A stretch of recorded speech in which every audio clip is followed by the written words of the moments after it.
Boa noite, gente. Tudo bem? Espero que estejam todos bem. Eu sou Laísa Gomes, eu sou a monitora aqui da professora Guiomar e hoje eu vou apresentar o Pedro Susequinde. Desculpa se eu estiver falando o nome errado. É isso mesmo. Tá. O Pedro Susequinde Viveiros de Castro é nascido no Rio de Janeiro em 1973, é professor titular do Departamento de Filosofia da Universidade Federal Fluminense e pesquisador do CNPq. Ele doutorou em filosofia pela UFRJ em 2005, após um estágio de pesquisa no Departamento de Literatura Comparada da Freie Universität em Berlim. Publicou 4 livros de ensaios: Shakespeare, o gênio original, de Zaha, em 2008, Teoria do Fim da Arte, 7 letras, em 2017, Hamlet e a Filosofia, 7 letras, em 2021, e O Mar, o Rio e a Tempestade, sobre Homero, Guimarães Rosa e Shakespeare, Tinta da China, 2024. Como ficcionista, publicou o livro de contos Litoral, 7 letras, 2006, e o romance Tris, na editora 34, em 2011, e Anistia, de HarperCollins, em 2022. Ótimo. Então, feita a apresentação, Pedro, né? Você estudou na Freie Universität, então, também lá em Berlim, no Lateinamerika Institute? Foi, mas não foi no Latam, foi no de literatura comparada. Ah, sim. Foi meu doutorado sanduíche que eu fiz lá. Ah, ótimo, ótimo, excelente. É um Conheci a instituto fundado universidade. pelo Peter Zonde, né? Aham. Dei palestra lá também com Peter Sonde. Ah, sim, ótimo. Eu ouvi falar nele. Não conheci, não, mas eu ouvi falar nele. Então tá bem. Então vamos começar? Podemos começar. O Pedro vai falar um pouco para a gente do trabalho dele, e aí depois vocês podem fazer perguntas, tá, queridos todos? Então vamos lá. Tá ótimo, obrigado pela apresentação, Laísa. Pedro Susequinde mesmo, falou certinho. Uhum.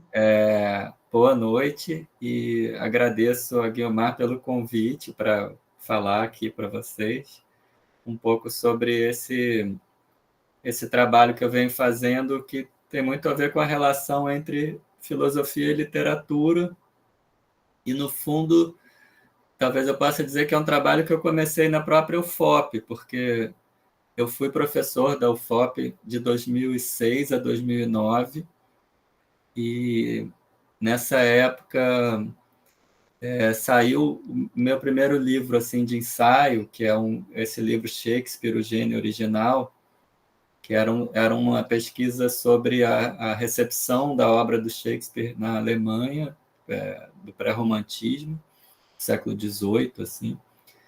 E nessa época eu tive essa ideia de falar sobre filosofia em vez de expondo teorias de filósofos, trabalhando com obras literárias. Então, eu dei os primeiros cursos sobre as tragédias do Shakespeare, ainda na UFOP, e tenho um longo trabalho com a obra do Shakespeare desde então, que acabou resultando, muitos anos depois, nesse livro publicado em 2021, chamado Hamlet e a Filosofia.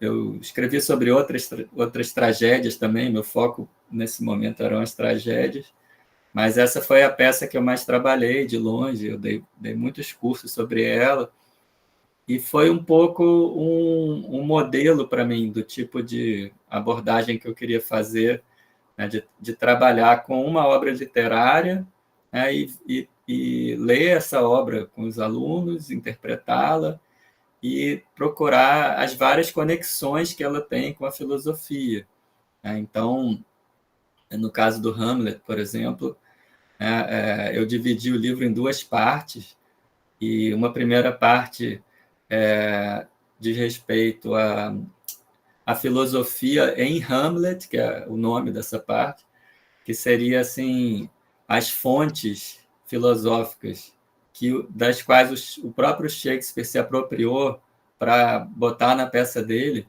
Então, por exemplo, eu identifico que ele teria uma leitura do Montaigne, dos ensaios do Montaigne, que ele estava dialogando com um debate sobre o maquiavelismo que havia na época dele, que ele também estava incorporando à peça uma série de questões relacionadas com a filosofia clássica, especialmente romana, e as escolas assim helenistas, como o estoicismo, via Sêneca, por exemplo, né? E acabei fazendo uma segunda parte chamada Hamlet na filosofia, então invertendo assim, que era como é uma peça da qual os filósofos gostam muito, e tem muitos filósofos que escreveram sobre ela, então essa parte do livro analisando, né, as várias interpretações diferentes que foram dadas à peça, especialmente no campo da filosofia, mas não só. Eu trabalho também com Freud, por exemplo, né, e com teóricos da literatura e tal.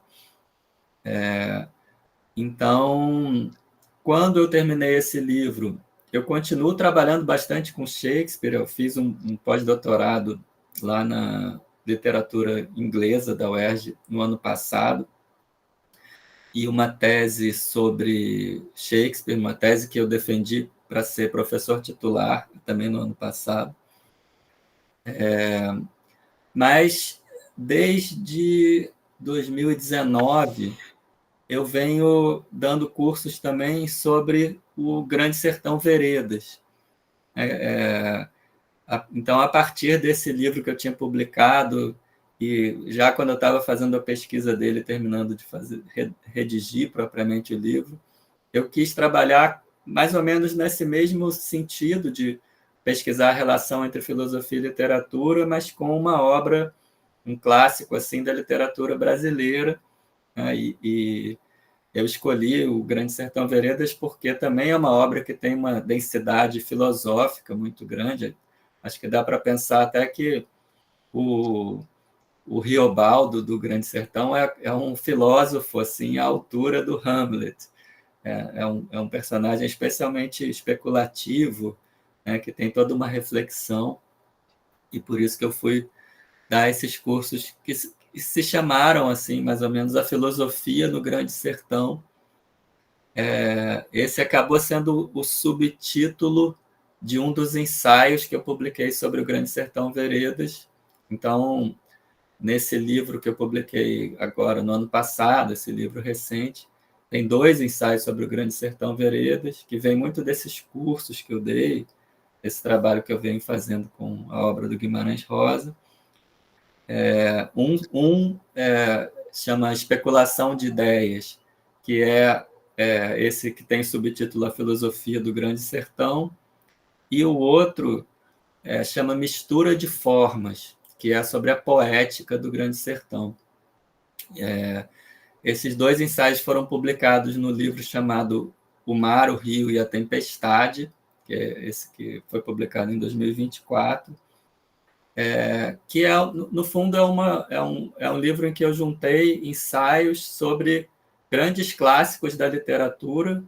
Eu escolhi um clássico antigo, que é a Odisseia, um clássico moderno, que é o Rei Lear, do Shakespeare, que é uma peça que me interessa muito, com a qual eu trabalhei bastante nos últimos anos, e um clássico contemporâneo brasileiro, que é o Grande Sertão Veredas. E eu escrevi 2 ensaios sobre cada um desses livros, né? E o conjunto, então, né, é formado assim, mas os ensaios têm uma certa correlação, um certo diálogo entre as partes, essas 3 partes, né? Me parece que não só as 3 partes têm a ver com essa questão geral, que é a relação da filosofia com a literatura, mas também eu identifico alguns traços em comum nesses livros, né? A Odisseia, o Rei Lear e o Grande Sertão Veredas, apesar deles serem tão distantes do ponto de vista temporal e geográfico, né? Tem coisas que eu tento relacionar, né, entre eles, assim. Especialmente me interessa muito uma ideia de que esses 3 livros, a Odisseia, o Rei Lear e o Grande Sertão Veredas, trabalham muito com uma noção de errância. Eu gosto de chamar de uma espécie de poética da errância, né, que são livros que falam de travessias, de percursos, né? E isso tanto literalmente, né? O Ulisses atravessando o mar de volta para casa, o Rei Lear, que é o personagem dessa tragédia, é uma coisa bem específica dela, aliás, em comparação com outras peças. É um personagem que ele é meio que expulso da situação da corte e vai vagar também pelos campos no meio de uma tempestade e tal. Maravilhoso, nossa, maravilhoso essa ideia assim desse trânsito assim, né? Marcando as 3 obras assim. Sim. E é um tema super importante do Grande Da Sertão, né? travessia, O tema da interna e travessia. externa. O sertão meio como um labirinto, né?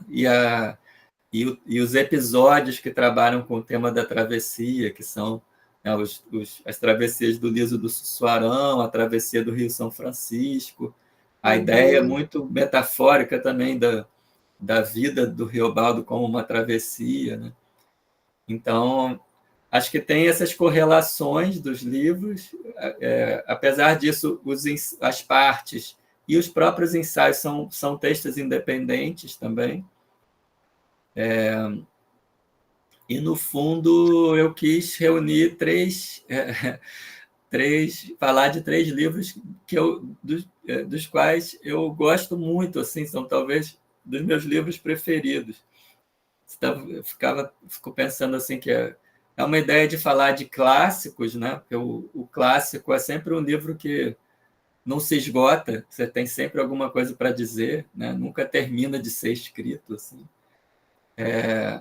Mas é bem um cânone para mim, meio um cânone pessoal, assim, são os livros que se me falassem que eu ia para uma ilha deserta, tinha que escolher um livro, eu acho que eu escolhi um desses, né? Então, tem uma relação, assim, são livros que eu lembro até hoje a primeira vez que eu li, assim, onde foi, como foi, tem uma impressão muito forte que eu venho relendo há muitos e muitos anos. Acho que tem isso também, esses livros que você está sempre relendo, né? Você quer sempre voltar para eles, né? Não basta ter lido eles, você está sempre até esperando a hora, puxa, eu vou reler de novo esse livro e cada vez você descobre coisas novas, assim.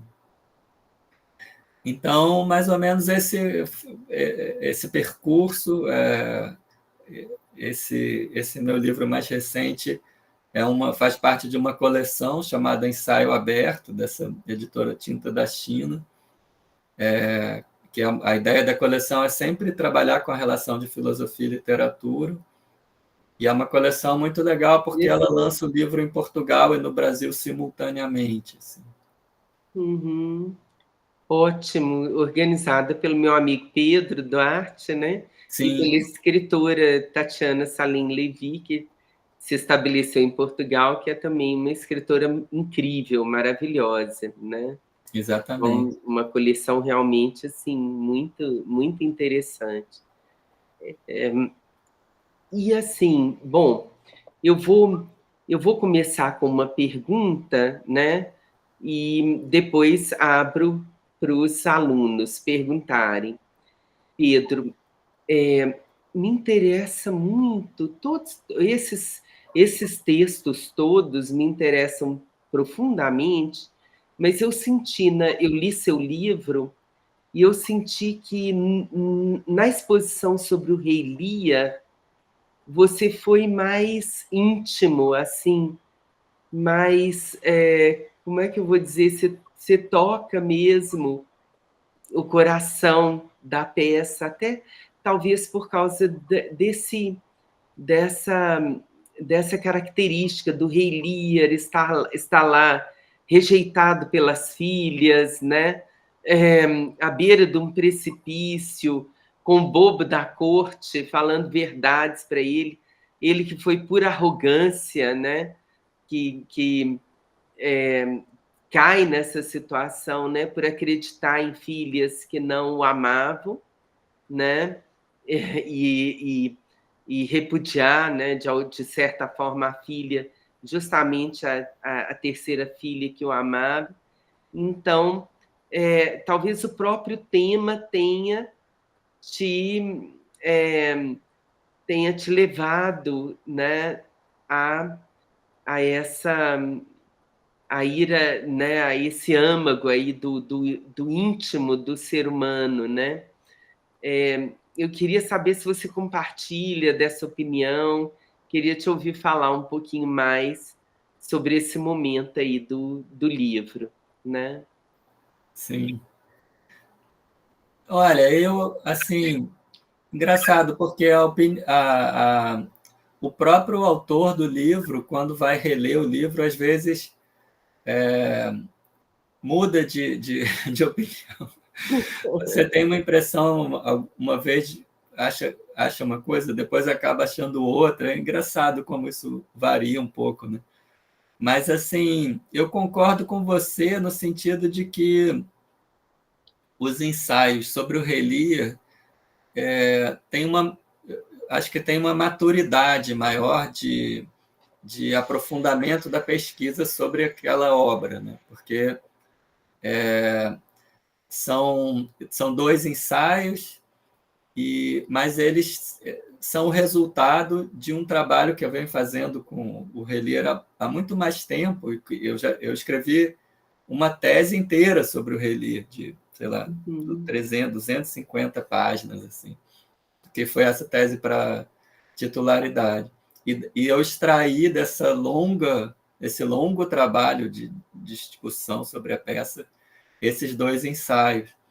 Então, eu acho que tem uma diferença, né? Que é essa diferença de uma coisa que tem a ver mesmo com o quanto você trabalhou e elaborou e amadureceu a pesquisa sobre uma determinada obra, assim. Eu vejo também, pensando no percurso do livro, para mim é interessante porque os ensaios sobre a Odisseia que eu escrevi em 2013 ou 14, uma época que eu dei cursos sobre a Odisseia, estava trabalhando mais com Homero, eu acabei reescrevendo eles, transformando nos ensaios que estão no livro, mas eu vejo como um tipo de abordagem um pouco diferente, que eu ainda estava nessa época, digamos assim, que a relação com a filosofia, para mim, dependia de uma certa filosofia. Eu estava estudando a leitura, especialmente a leitura que o Adorno e o Horkheimer fazem da Odisseia, do Homero. Então, quando eu fui trabalhar com Shakespeare, eu já não estava mais preso a uma leitura, ou seja, uma determinada filosofia. Eu estava mais voltado para analisar a própria obra e extrair dela discussões filosóficas, né, e tentar várias abordagens e tal. Então, um pouco assim, como se a filosofia tivesse a responsabilidade por ela fosse minha, e não de uma teoria que eu tinha que expor ali, dar conta dela um pouco. E até no caso dessa leitura que eu mencionei, é uma leitura que eu, em vários momentos, até critico, mas eu estou sempre meio trabalhando com ela, no caso dos ensaios sobre o Homero, né? E eu acho que na hora que na hora que eu passo no livro para o Rei Lear, a abordagem fica mais livre nesse sentido e mais mergulhando na obra, assim. Então, concordo com você nesse sentido, mas é uma peça que eu adoro, assim, e é engraçado, né? O Rei Lear é uma tragédia do Shakespeare que ela é tão avassaladora, tão triste, assim, que às vezes até eu me lembro as primeiras vezes que eu tive contato com essa peça, foi no cinema até. Eu vi o filme do Do Akira Kurosawa quando eu era Kurosawa. jovem, do Akira Kurosawa, chamado Han, né? Acho que foi a primeira versão que eu vi, que é muito engraçado, porque é uma versão totalmente diferente, né? É uma versão samurai do Rei Lear, mas é um filme lindíssimo. Inclusive os filhos são filhos, né? Os filhos do Isso, rei, são né? os filhos do Enquanto rei. em Shakespeare são filhas, São né? filhos. Exatamente. É belíssimo esse filme, aconselho muito aos meninos a verem, Sim, né? Um filme longo e muito bonito, épico, assim, né? Um grande épico do cinema, né? E tem uma coisa que é uma peça difícil de adaptar. Uhum. Tem adaptações dela, versões assim da própria peça do Shakespeare, mais montagens dela no cinema também, e tem uma versão para televisão também da BBC, que são legais, mas é muito difícil dessa peça ficar realmente boa, assim. Tem uma versão russa que eu gosto também, mas é uma peça que você vê e realmente ela te abala muito, ela é muito triste, né? Uhum. É uma coisa que eu até comento num dos ensaios, que a peça Rei Lear, ela teve uma recepção curiosa, assim, porque num determinado momento, assim, há várias décadas já depois da morte do Shakespeare, né, quando as peças dele eram montadas, havia uma tendência de modificá-las, de fazer adaptações ao gosto de um tipo de teatro novo que passou a existir já no final do século XVII, assim. E essa peça especificamente curioso, porque ela é uma tragédia muito avassaladora, como eu falei, termina o Rei Lear entrando em cena assim com a filha morta nos braços, e ele morre de tristeza na nossa frente no palco, uma coisa assim. E a adaptação que foi feita, ela consertou isso, ela transformou a peça não mais numa tragédia, e sim numa peça que tinha um final feliz, que a filha não morria, a filha se casava com um personagem heróico da história, que é o Edgar, e o Rei Lear terminava feliz. Então não era uma tragédia, era uma peça até de um outro gênero, né? E essa adaptação do Rei Lear, que foi feita no final do século XVII, ficou durante muito tempo, mesmo na Inglaterra, era essa peça que era montada. Não se montava a peça do Shakespeare original. Ela teve que ser resgatada assim, 150 anos depois, já num momento ligado ao romantismo e a uma coisa de uma grande valorização do Shakespeare no romantismo, que o Shakespeare foi considerado ali um grande gênio do teatro e da poesia e tal. E aí o interesse pelo Rei Lear começou a se desenvolver até associando essa peça com uma ideia assim de que era uma tragédia especialmente sublime e grandiosa e tal.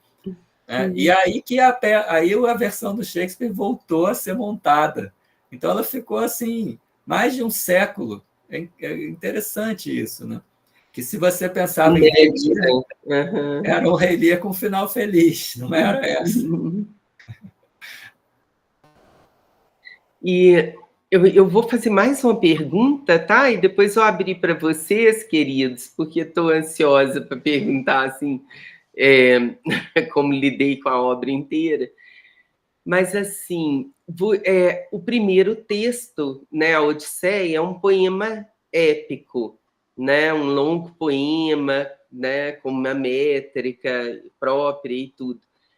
O Rei Lear é uma peça, né, de teatro, como uma tragédia. E O Grande Sertão Veredas, um romance, né?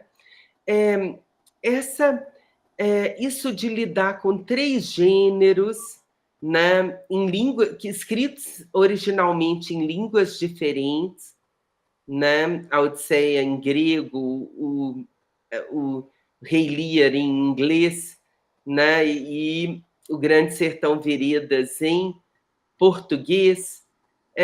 Esse desafio de lidar com 3 gêneros, né? com 3 registros linguísticos, né? Não sei se a Odisseia você lidou com ela no original, né? Mas provavelmente, pelo que eu vejo no seu livro, também, né?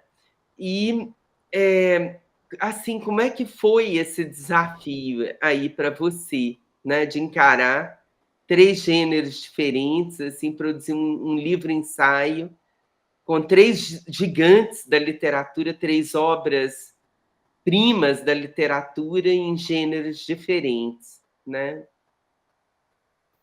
Sim, no fundo, assim, isso só mostra que, na verdade, esse livro é o resultado de um trabalho de muitos anos, né? Porque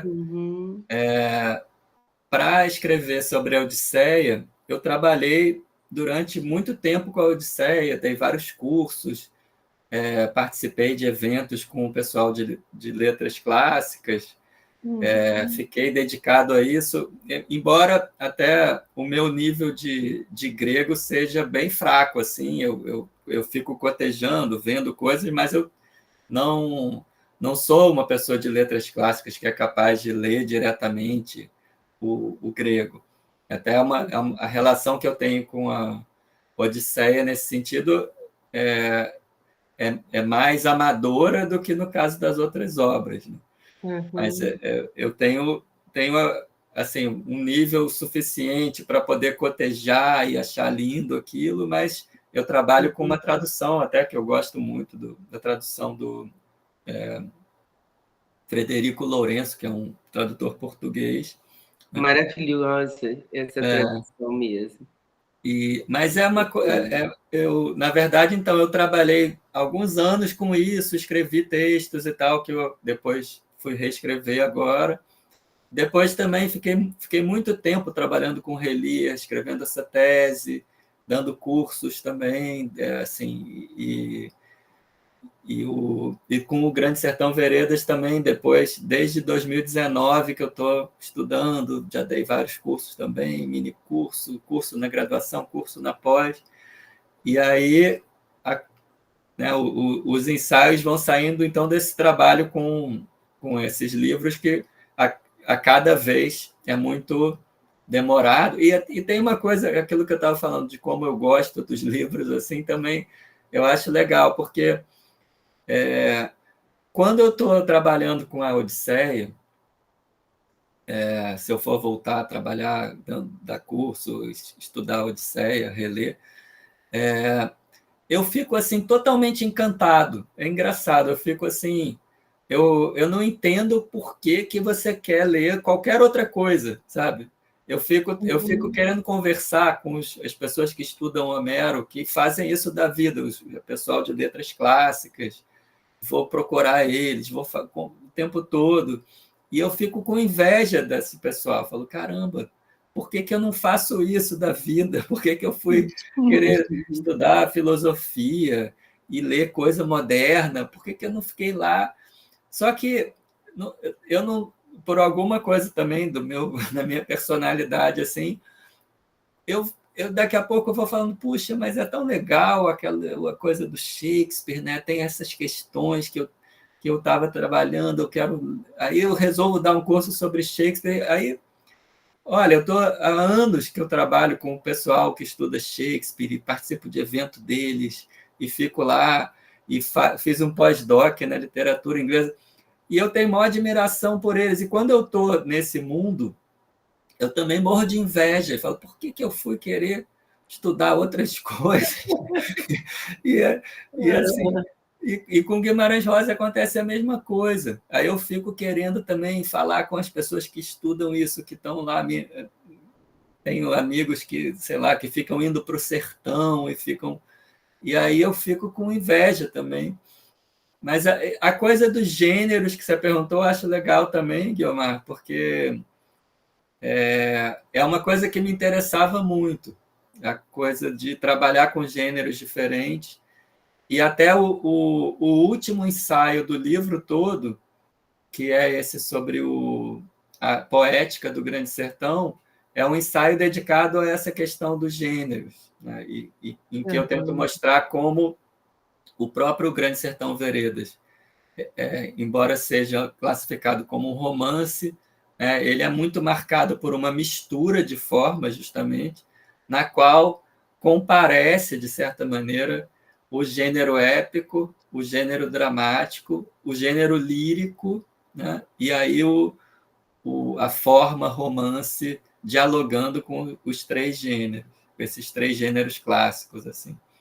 Então eu queria muito falar de epopeia, falar de drama, né, um pouco para depois poder pensar essa mistura das formas. Ótimo. Tem outras questões, assim, eu não estou aguentando, né? Quero perguntar primeiro, mas outra questão que está assim também implícita nas três obras de que você trata, né? Mas aí vou falar, já falamos um pouquinho do Rei Lear, né? Da Odisseia e do Grande Sertão Veredas. Assim, na Odisseia, esse flashback na narrativa que é incrível, né? Assim, começando com Telêmaco, né? Procurando notícias do pai, né? Aí e a história de Ulisses narrada também, né? Lá na corte dos Fécios, quando tudo já aconteceu, Ulisses já passou por Calipso, né? Por essas ilhas, Circe, etc. E aí ele naufraga na corte dos Fécios e um Aedo, né, esses repentistas gregos, né, vai contar a história do Ulisses, e aí ele está lá na corte dos Fécios, incógnito, e ele ouve a própria história e chora, né? Então, são histórias dentro de histórias, né? Porque né, como né, a partir do flashback que a história vai sendo contada. Enquanto que lá no Grande Sertão Veredas é uma história narrada, né, oralmente, né, pelo Riobaldo, né, para um interlocutor, né, e esse interlocutor né, a gente se envolve com ele também, mas ele é misterioso e às vezes até inquietante, né? Então essas formas de narrar, né, essas formas de narrativa, assim, para você, elas também são uma viagem, elas também são parte da viagem? É isso que eu queria te perguntar. E eu tenho que explicar até, eu tenho interesse, eu também estou escrevendo sobre a viagem, sabe, Pedro? Mas, assim, mais nos poemas de viagem dos simbolistas franceses. O tema da viagem me interessa muito até por causa do meu livro de poemas, né, que eu acabei de publicar, né, sobre viagens também, né? Então, te deixo responder. Legal, ótima pergunta, Guilmar. Acho que a coisa de pensar a correlação entre viagem e narrativa é muito legal, assim, dá muita coisa para pensar mesmo.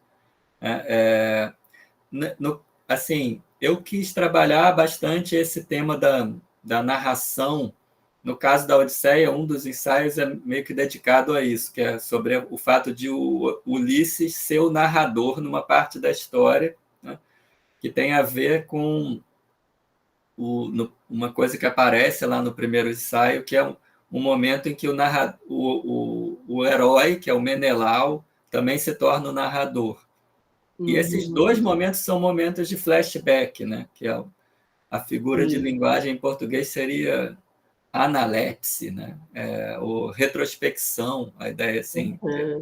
É uma coisa que é muito estudada até na epopeia, né? Tem um texto clássico do Auerbach, né, sobre isso, naquele livro Mimesis, né, que é um grande teórico da literatura do século XX. Assim, tem um texto muito bonito chamado A Cicatriz de Ulisses. Vale muito a pena ler esse texto. Em que ele fala desse recurso épico que ele chama de retardamento da ação, né, que é assim, a história que está sendo contada, né? Então, por exemplo, a história do filho do Ulisses que está em busca de notícias do seu pai desaparecido na guerra, e ele vai percorrendo vários lugares, vai para um reino, vai para outro, procurando notícias e tal. E aí, essa história que está sendo contada com seus personagens, com a sua ação, né? Tem uma hora lá que ele encontra esse grande herói, que é o Menelau, que é um dos companheiros do Ulisses que ele foi buscar e tal. E aí, o Menelau, dentro da história do Telêmaco, começa a contar uma história para o Telêmaco. Só que quando essa história começa, você sai totalmente dessa ação que está se desenrolando, como se fosse assim, no presente, o Telêmaco e o Menelau estão ali, né? Mas a história que está sendo contada passa a ser essa que o Menelau está narrando, que é uma história acontecida muitos anos antes, de quando ele, Menelau, estava lá numa ilha, perdido, e teve que também descobrir como é que ele sairia dali, consultar um deus marinho chamado Proteu, que mudava de forma e tal. E isso é uma coisa muito recorrente na construção da epopeia, né? Porque, como a Guiomar falou, isso acontece depois com Ulisses, né? Tem toda uma história. Ulisses consegue finalmente sair da ilha de Calipso, naufraga, vai parar nesse reino sem nada, sem nem roupa, assim. Ele é resgatado ali como um náufrago perdido, que ninguém sabe quem é, né?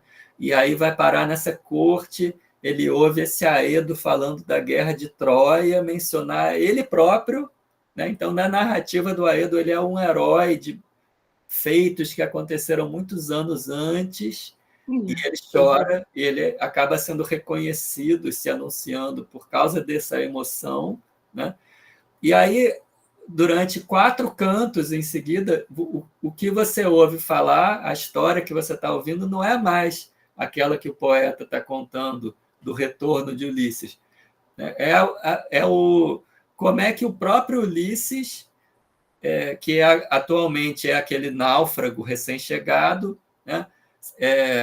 Desde que ele era o herói que apareceu no canto do Aedo e que saiu de Troia cheio de navios e tesouros, até chegar ali, aquele náufrago. Que história? O que aconteceu com aquele personagem, né? E essa história que a gente mais conhece, que tem as sereias, o cíclope, né, os lotófagos e tal, é narrada pelo próprio Ulisses, né?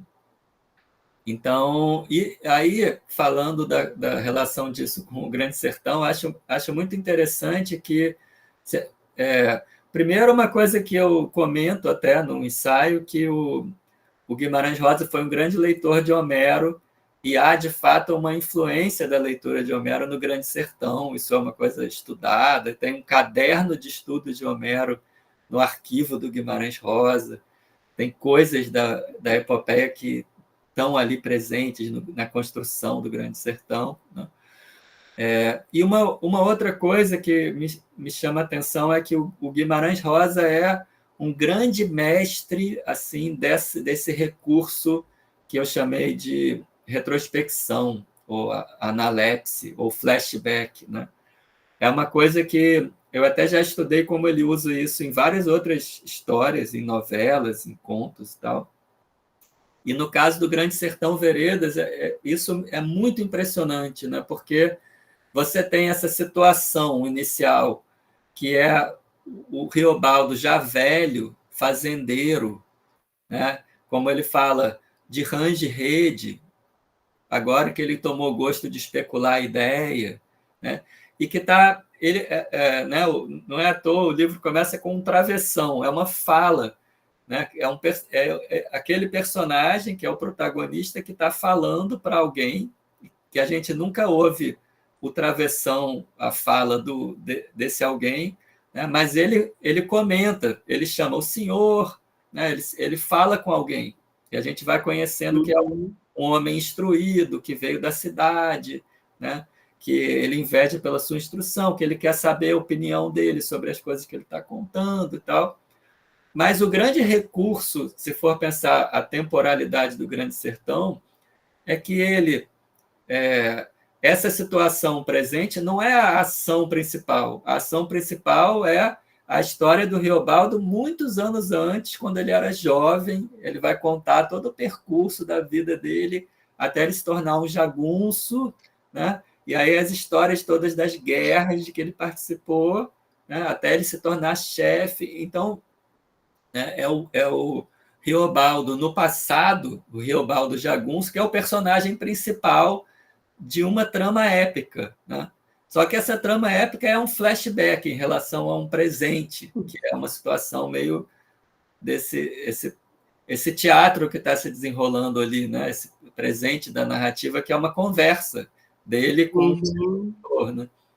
Só que eu falei, ele é um grande mestre disso, porque é impressionante. Você lendo, né? A gente fala, o Grande Sertão é um livro meio difícil de entrar, né? Porque ele conta vários casos e tal, tem uma linguagem muito própria. Mas quando você embarca nele, né, é uma coisa muito impressionante o fato de que você flui completamente, né?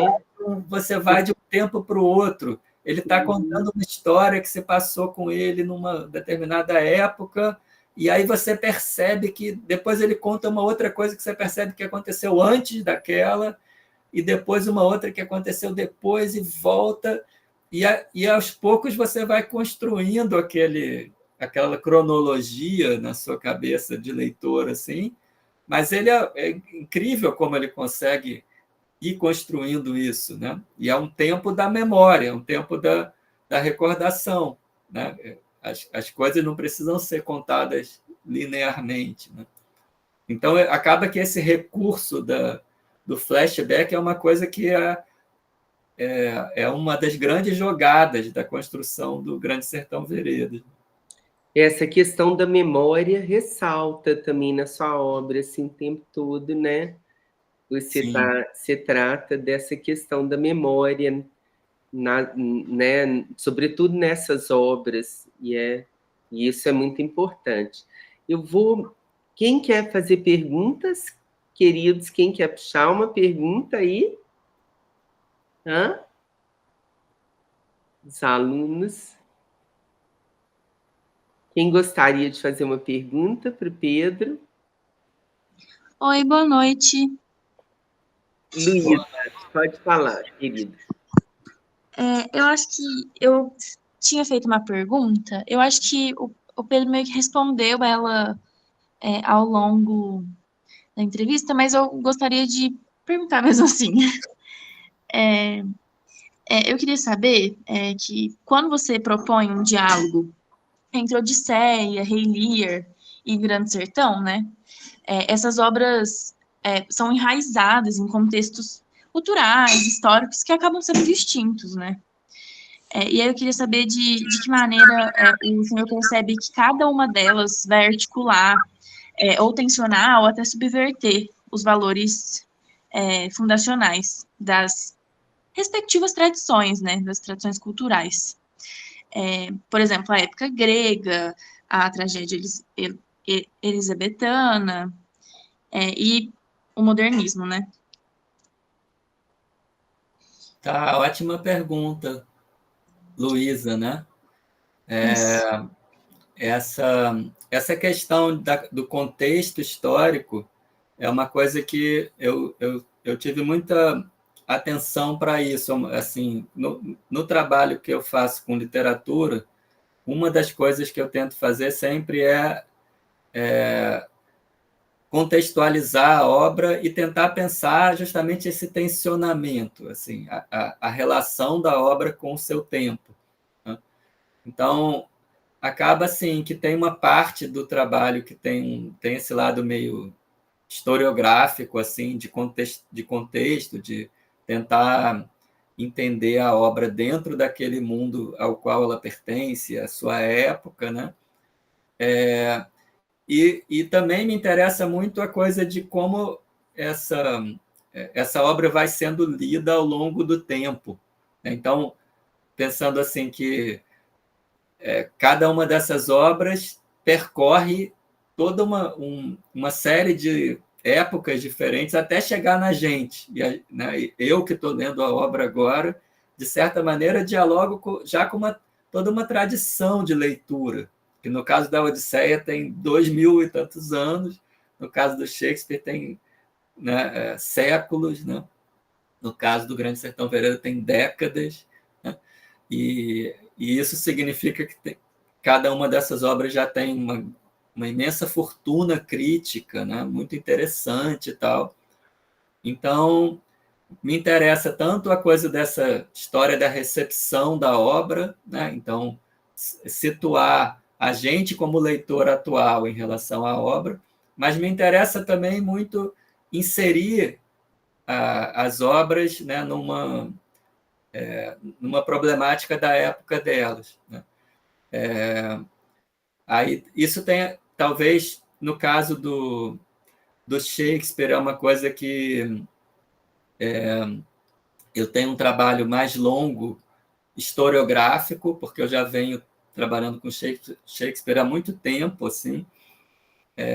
Então, acaba que isso se reflete um pouco na quantidade de informações históricas que tem nos ensaios, né, sobre o teatro elisabetano, o mundo elisabetano e tal.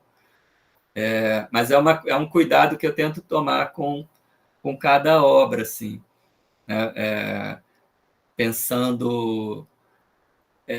sempre, é claro, é muito diferente o caso da Odisseia, que é uma obra muito arquetípica, né? É de um tempo assim que você está sempre já falando dela como, de certa maneira, falando da recepção, né? Porque, no fundo, né, o próprio texto escrito da Odisseia é o registro escrito de uma tradição oral de poesia de muito anterior, né? Até a língua em que ela é escrita é a reunião de dialetos diferentes e tal.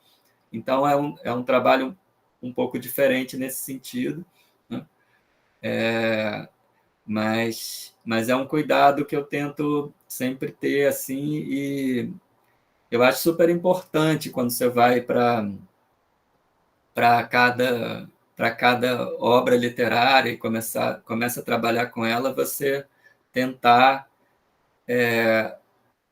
pensar mesmo, assim, né, sei lá, o quanto o Shakespeare, por exemplo, está dialogando com autores do seu tempo, tem várias questões específicas da época dele que levaram ele a escrever aquela obra, tem toda uma conexão com situações que estavam acontecendo naquele ano, né? Tem todo um diálogo dele com pensadores daquele momento histórico e tal. E quando você vai estudar Guimarães Rosa, também tem todo um contexto, né, da literatura brasileira das primeiras décadas do século XX, tem uma relação com a tradição regionalista, né, com os retratos do Brasil, Euclides da Cunha e tal. Tem uma relação também até complexa, interessante com o modernismo, né? Tem a ideia de uma reinvenção do regionalismo, um super-regionalismo, já num contexto de uma geração posterior do modernismo, né? Então, acho que essas tensões interessam muito, são super importantes, sim. Ótimo. Muito obrigada, Pedro. Obrigada, Luísa. Eu vou passar a palavra para a Marta. Está assistindo a gente aqui o Markelly, que é um grande compositor, né? Que também estudou filosofia, né?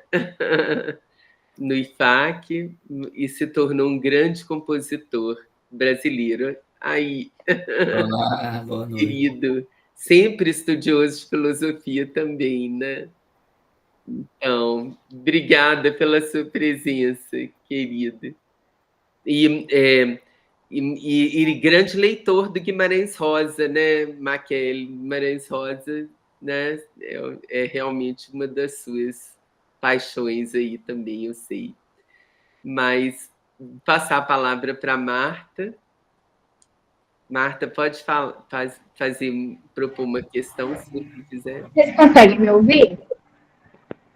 Sim. Então, eu queria saber um pouquinho mais sobre essa relação da religiosidade entre o divino, a questão do diabo, no Riobaldo, como que essa questão da péssala se dá na filosofia, nessa questão religiosa.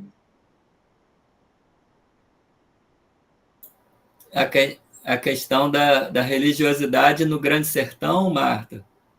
Marta, repete sua pergunta mais alto, por favor, querida. Eu vou tentar falar mais alto, mas é porque eu estou na minha cidade e a internet não está pegando direito. Eu queria saber sobre essa questão mesmo da religiosidade no sertão mesmo, e como que a filosofia ela vai conversar com a peça, com a obra ali. Tá, com o romance, né, com o Grande Sertão, que é um tema que eu trabalho bastante num dos ensaios, que é esse chamado Especulação de Ideias, sobre a filosofia do Grande Sertão Veredas, porque a ideia, a hipótese é justamente que o Grande Sertão Veredas, né, quando a gente vai ler o começo dele, chama a atenção o fato de que esse personagem narrador, que é o Riobaldo, né, é um protagonista narrador que está ali conversando, né, e contando coisas, né, ao longo de muitas páginas, acho que, digamos, talvez até mais de 70 páginas, no começo do Grande Sertão, ele ainda não entra muito na história principal do Grande Sertão, que é essa história da juventude dele. E o que é muito marcante nesse início é justamente como um problema, uma especulação religiosa, de ordem religiosa, né, que tem aquela formulação muito paradoxal, né, uma hora que ele fala assim, o diabo existe e não existe, né, em vez de ser ou e não existe. E aí ele, né, ele menciona vários nomes diferentes do diabo, né, e fala que essa é uma questão importante para ele, mas não explica por quê.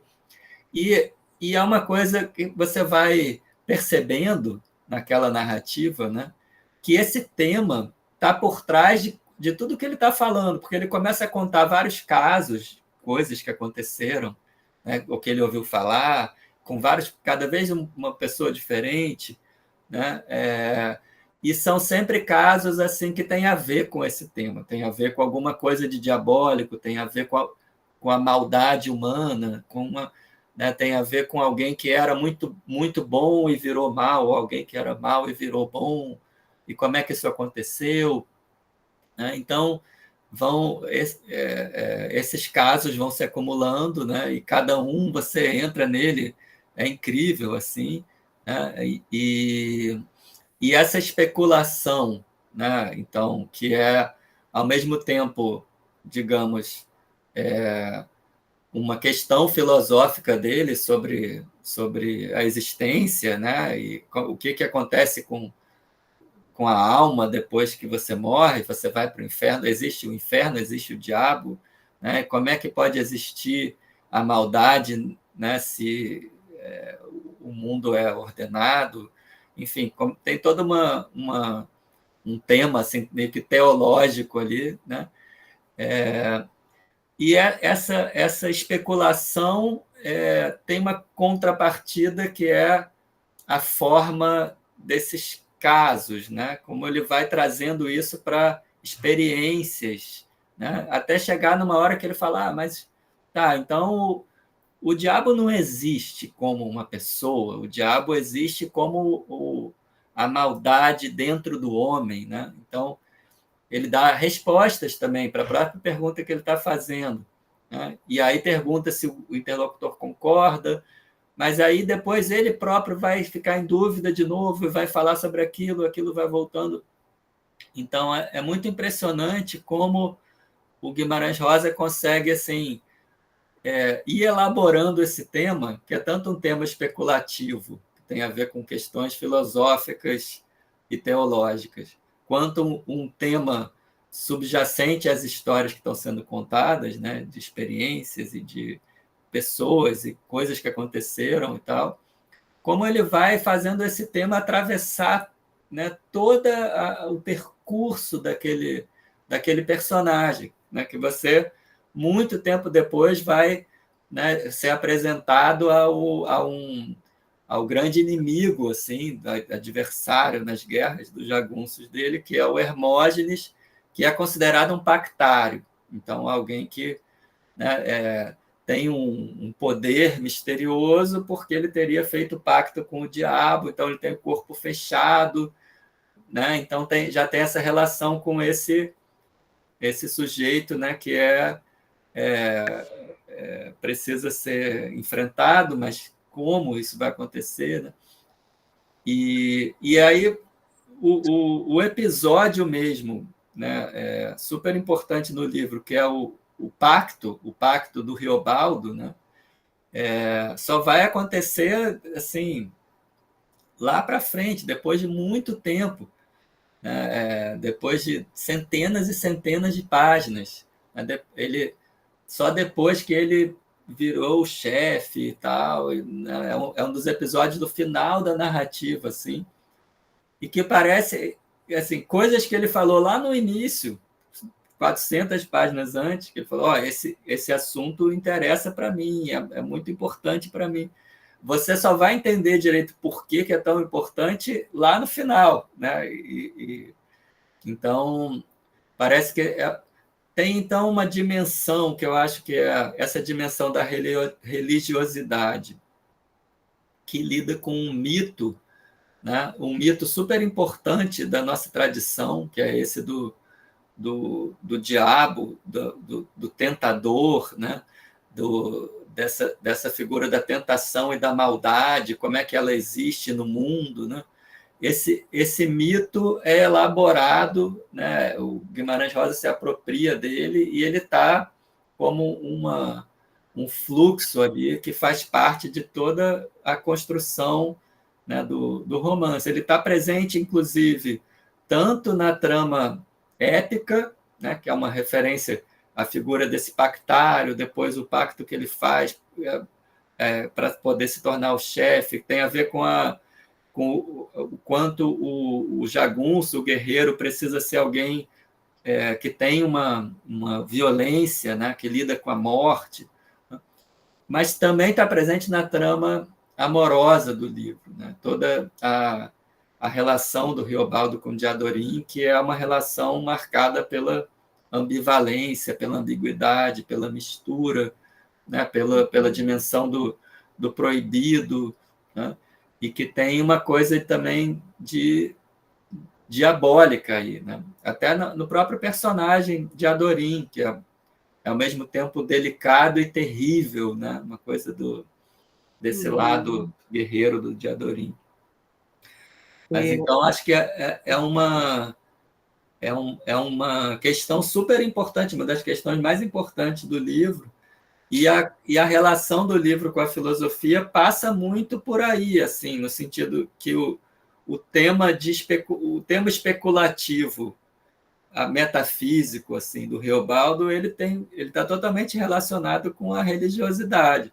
E é uma coisa até que o Guimarães Rosa ressalta muito em entrevistas, em coisas que ele falou sobre o livro, que ele tem essa, né, tem um lado muito documental da pesquisa de campo, de estar ali, né, um trabalho quase etnográfico assim, do sertão está representado ali, mas que o livro tem toda uma dimensão metafísica, assim, né, e que ao mesmo tempo universal, né? Porque a gente vê aí, né? É a nossa versão, né? Do Fausto, né? O Grande Sertão Veredas. Então, assim, essa forte vinculação aí, né? Com uma tradição europeia, né? Com uma tradição medieval, né? Porque a lenda de Fausto também não foi apropriada por Goethe, né? Ela existia antes ainda, né? Ela é uma lenda medieval muito antiga. É uma figura da tradição alemã ali, né? Que deu origem depois até uma peça da época do Shakespeare, do Marlowe, chamado Dr. Fausto, né? Já no século XVI, e virou depois o livro do Goethe também.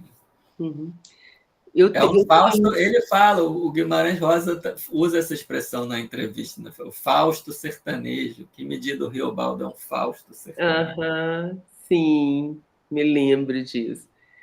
E ainda mais que ele teve muita relação com a cultura alemã, assim, né? A mulher dele trabalhava na embaixada, né? Quando ele o Guimarães Rosa foi o trabalho dele como diplomata. O primeiro serviço fora do Brasil foi em Hamburgo durante a Segunda Guerra Mundial, né? Ele ficou 4 anos na Alemanha, acho que de 38 a 42. Isso. E eu queria, você falando desse romance, assim,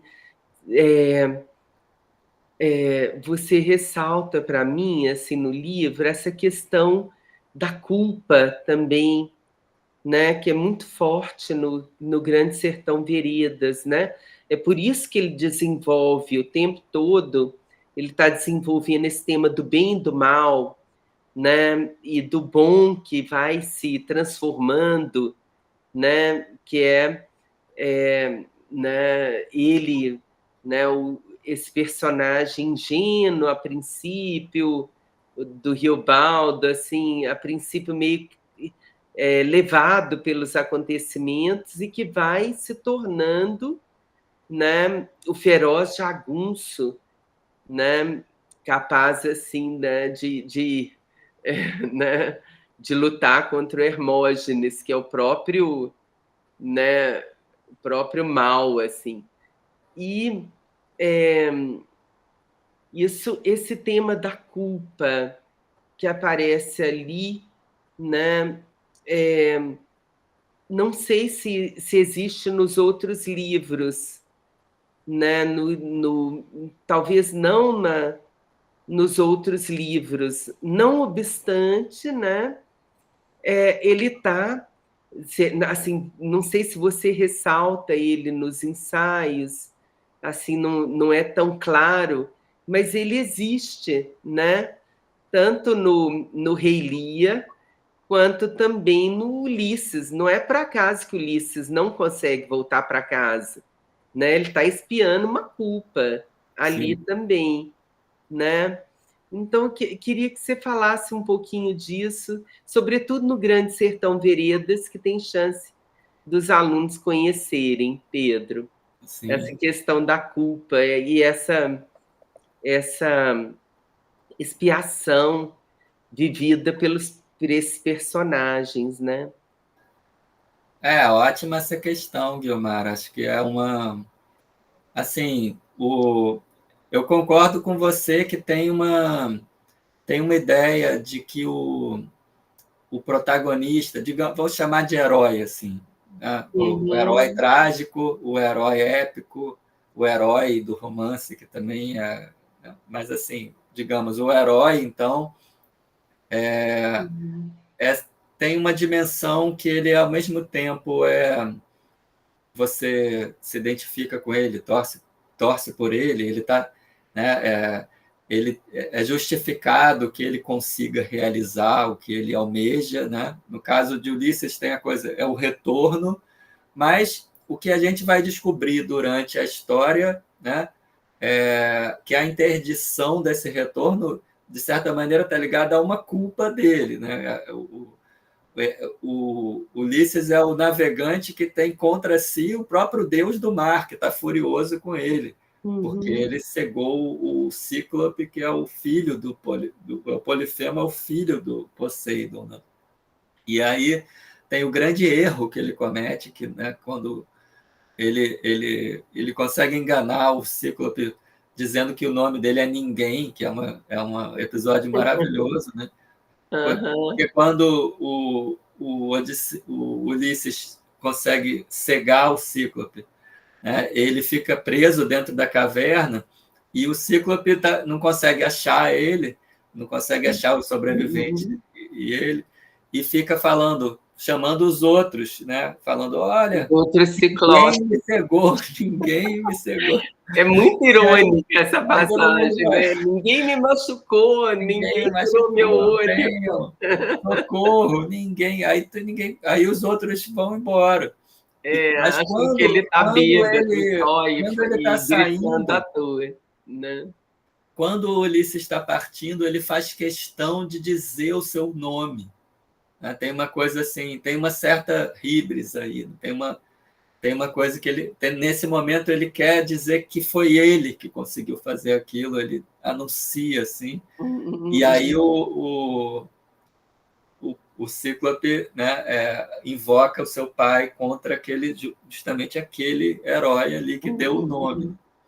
Mas, enfim, acho que é uma questão que tem a ver também com uma dimensão trágica, né? Eu acho que tem uma coisa da poética do Aristóteles, que o herói trágico é o herói que é, ao mesmo tempo, inocente e culpado, né? Ele não pode ser totalmente perfeito e bom, ele tem que ter alguma coisa nele que é essa desmedida, né?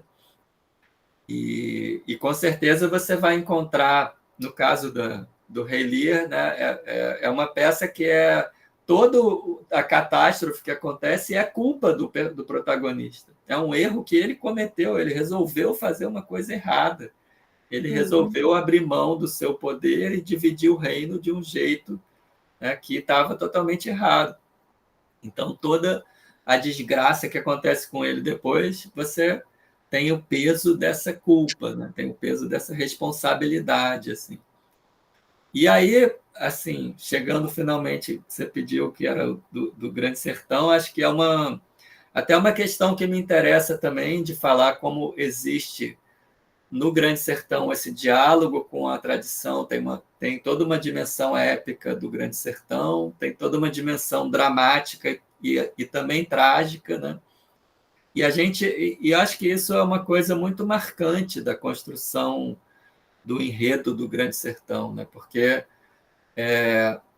não tem esse lado da religiosidade. Então, uma das grandes questões do Riobaldo é se o diabo existe ou não, porque, no fundo, ele fez o pacto, né? Esse pacto é imaginário ou esse pacto existiu mesmo, né?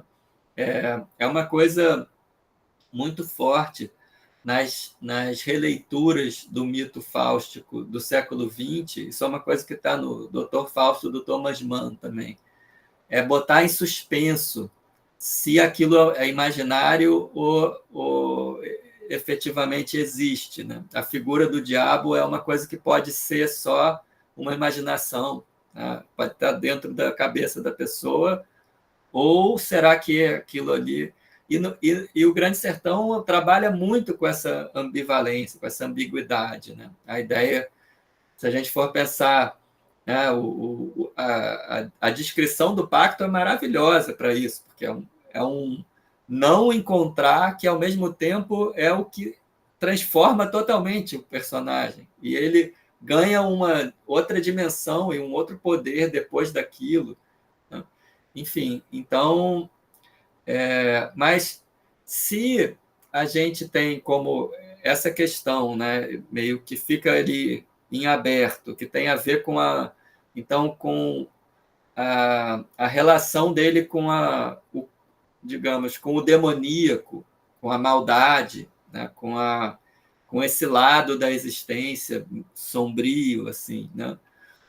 Por outro lado, o livro conta uma história que, especialmente assim, a correlação da história de guerra com a história de amor é muito impressionante, né? Porque quando o Riobaldo, como herói, se a gente for pensar, consegue finalmente realizar, né, o seu intento, né, sair vitorioso e derrotar o inimigo, né, ele próprio, nesse momento decisivo, ele não participa da batalha final. Né? Quem vai para a luta pessoal final com o Hermógenes é Diadorim. Né? E é um momento super marcante do livro, essa batalha final, como ela leva a isso, né? E como, nesse momento, o Riobaldo fica, né, fora, assim, numa situação ali estranha, né? Que ele está meio passando, desmaia, ele fica... E aí, mas eu queria dizer, se a gente pensar que há todo um desenvolvimento de um enredo épico de guerras, né? Que tem uma história que né, as lutas contra o Zé Bebelo, depois a traição que mata o Joca Ramiro, depois as lutas de vingança para se vingar do Hermógenes e do Ricardão, até o desfecho, que é a vitória do grupo liderado pelo Riobaldo, que se tornou o chefe, né, sobre esses inimigos. Mas essa vitória se dá com o preço que é justamente o desfecho de todo o enredo amoroso, que é a morte de Diadorim. Né? A morte que leva, inclusive, à descoberta né, do segredo, assim, que é o fato de ser uma mulher, de ser, né, o momento em que o corpo vai ser lavado e tal, que é a revelação. Então tem uma coisa que é o final o desfecho de toda uma história de guerras épica, né? Toda uma trama, né, longamente desenvolvida. Coincide com o desfecho de toda uma trama amorosa super importante no livro, que é a relação dele com Diadorim, né? E a vitória se dá junto com a derrota, com a morte. Né? Então, tem um momento do livro que é super bonito, que é o Riobaldo antes dessa batalha. E a impotência, né, dele ter desejado a vida toda, né, e não ter concretizado, e aí já não tem mais jeito, né? Então, realmente, assim, né, a derrota de um projeto, né, um amor que fica ali, né, como os grandes amores da literatura, né, que fica completamente, né, irrealizado, né, fica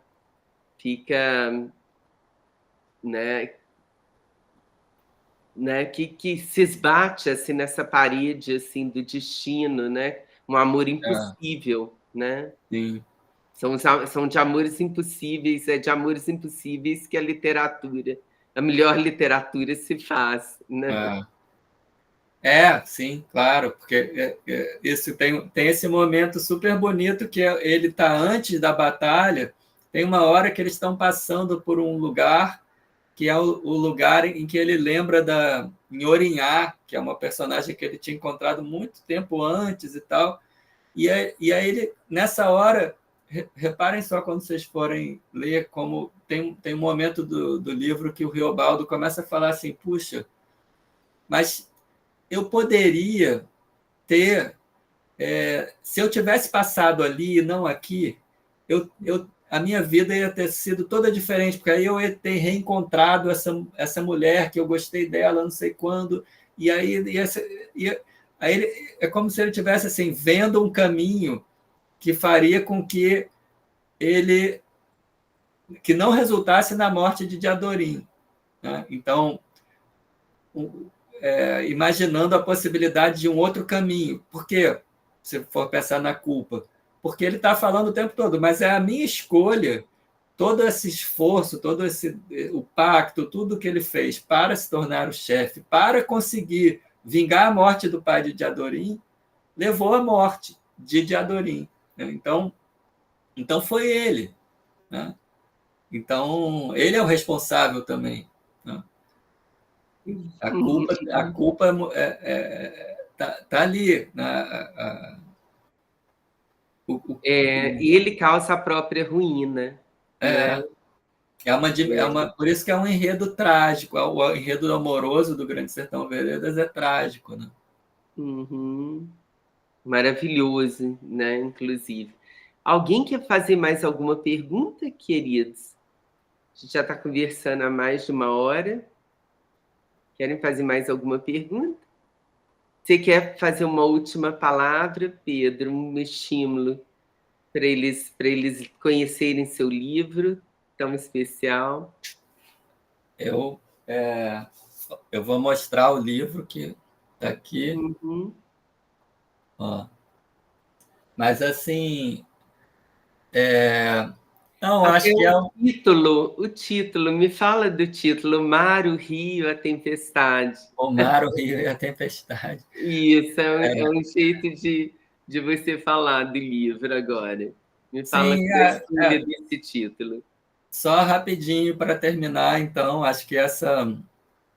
É até engraçado que esse livro, durante muito tempo, tinha outro nome, até outros nomes, assim, e um pouco já perto, na época que eu estava mandando ele para a editora, de repente, até um dia, me ocorreu mudar o nome, dar esse nome um pouco alegórico, assim, falando do mar, o rio e a tempestade, que tinha a ver com, para mim, ele tem a ver com uma questão que está presente no livro, né, que em todas essas obras que eu trabalhei, a Odisseia, o Rei Lear e o Grande Sertão Veredas, digamos que o pensamento que está presente ali, até uma certa dimensão filosófica que está presente nessas obras, ela está muito relacionada com uma noção de fluidez, de fluxo, né, de assim transformação. Né? Então, é um tema que eu trabalhei muito na Odisseia, por exemplo. Tem uma figura do Proteu, que é justamente o personagem que muda de forma. Uhum. E um dos ensaios é falando que a própria verdade é proteiforme. A verdade muda de forma o tempo todo. Né? Como as divindades do mar, né? E é justamente uma divindade do mar. Né? Então, o mar é uma alegoria também dessa mutabilidade e da fluidez. Né? No caso do Grande Sertão Veredas, uma coisa que é muito, acho que, reconhecível, assim, e, aliás, também um virtuosismo muito impressionante do Guimarães Rosa, me parece, que é o quanto ele consegue fazer com que todo o livro tenha esse fluxo. Né? É impressionante como, vocês repararem, o Grande Sertão é um romance assim, que tem momentos de ação que são meio água correndo rápido, tem momentos de água parada, que a própria narrativa para de fluir e fica tudo parado, e aquilo vai ficando infernal e vai apodrecendo e fica parado, e eles estão no acampamento do Hermógenes enlouquecendo, e tudo é violento e pervertido e ruim. Aí daqui a pouco começa a andar de novo, mas é uma corrente agradável e fluida e bonita, mas daqui a pouco é uma correnteza que vai levando tudo. Então, isso é muito presente. A narrativa do Grande Sertão é como um rio, assim, nesse sentido. E o tema o rio é uma alegoria do quanto ele está trabalhando sempre com essa ideia que ele próprio expressa como sendo: estou contando não é a vida de um jagunço, e sim a matéria vertente. A matéria vertente é o nome desse fluxo, né, que está sendo narrado, que a própria vida não é os acontecimentos dela, e sim esse fluxo, né? Então, o rio, né? E aí me ocorreu isso também por causa da tempestade ser meio que um personagem da peça do Rei Lear, né? Que é uma coisa muito impactante dessa peça, é o fato de que, num determinado momento, esse grande rei, quando ele decai da condição de rei, né, e está lá sendo expulso do castelo pelas suas herdeiras, as suas filhas, né, ele vai parar num lugar que está caindo uma tempestade, e ele começa a gritar com a tempestade, conversar com a tempestade, e se dirigir ao vento e aos trovões e tal. E essa tempestade fica várias cenas caindo, e ela funciona assim como essa dimensão do mundo natural fora do controle do homem, que também é o mar e também é o rio, né? Então, eu achei que de repente, me ocorreu isso. Eu estava falando sempre da mistura da matéria vertente, do fluxo. Então, era a água, né? Era o mar, o rio e a tempestade. Mas foi uma coisa assim, no final do processo, curioso. É um título maravilhoso, maravilhoso, que recupera esse fluxo das narrativas, ao mesmo tempo, né, essa dimensão do movimento, de um movimento que é um movimento alucinatório e às vezes e tempestuoso, né? Assim, interno e externo, e é um título realmente incrível. E tem tempestade também no Grande Sertão, né? Tem tempestade na Odisseia, então... Eles ligam os três, né, os três temas dos seus ensaios, né? É isso, então, Pedro, olha, muito obrigada. Nossa, foi tão interessante, muito interessante mesmo, né? Podia continuar te perguntando coisas eternamente sobre esses livros, são eternos mesmo, né? Eles suscitam questões assim para a vida toda, né? A gente nunca vai parar de ler, reler, encontrar ali, né, mais referências e mais angústias, né, que ressoam nas nossas próprias, né? É isso mesmo. Então, parabéns pelo seu livro. Espero que os alunos leiam inteiro, que tenham a oportunidade de ler inteiro, porque vale muito a pena, tá? Obrigada a todo mundo que está aqui, né? A Maquele, inclusive, ali, né? A Laisa, que fez essa transmissão acontecer também. Então, boa noite a todos. Tá, Maquele? Boa noite, obrigado, gente. Obrigado pelas perguntas. É isso. E até uma próxima, espero. Tchau, gente. Esses dois. Tchau. Se quiser.